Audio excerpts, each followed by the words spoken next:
9:14. Welcome back to Rising. It is time for your morning brew, and just in time for all of your holiday gatherings. We are running through the list of rules that will help you become the world's best party guest. There you go. The rules come from the book Party Manners by David Laskin. First, always RSVP, no matter if you're going or not. That makes sense. Bring a gift. Good gifts include red wine or scotch, fancy chocolates, or fancy cheeses. Say that again.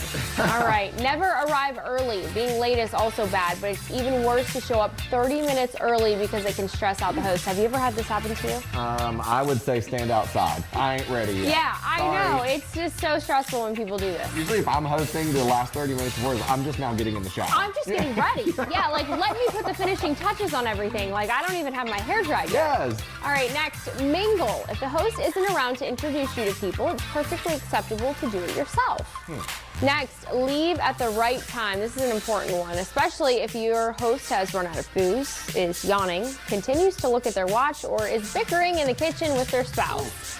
Finally, drop a handwritten thank you note, including one detail from the evening to prove that you were actually there. Oh, I really like the thank you note idea. I think it's nice. Yeah, it goes a lot further than just like a text. Yes, you know? exactly, Send or a an nice little email card. if people send them. Yeah. So I don't, but that was actually in the book. Yeah. And I need to look up when it was written. No, I think that goes a long way, and that would make the hostess feel appreciated. Yeah. You know? So we asked you on social media what makes a great party guest, and we got some great answers. Deborah Worthy, they know when to go home. And I was like, listen, I love having friends over at my house, but when I'm done, I'm done. And you can tell because I just fell asleep. I try to subtly drop the hint, you know, like it said when you were reading, the yawning, like looking at my watch. I'm like, I gotta get up early tomorrow. Yes. You know what I mean? It's like, how many times do you have to drop the hint? So knowing when to go home, that's a good one. And then Krista Anderson, someone who is not on their phone the entire time. That's a good one too. Yeah, be present. Usually when I go to a party, I just try to keep my phone in my purse and just leave it there. Enjoy yourself. Yeah, right? exactly.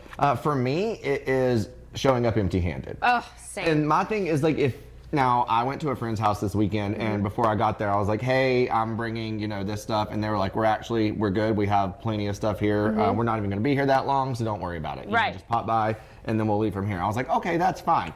But always at least check if there's something you can bring. I mean, something small. I mean, I have had, events in the past where people show up empty-handed and just go straight for the fridge, start taking all the alcohol and whatever's left. And I'm like, it's rude.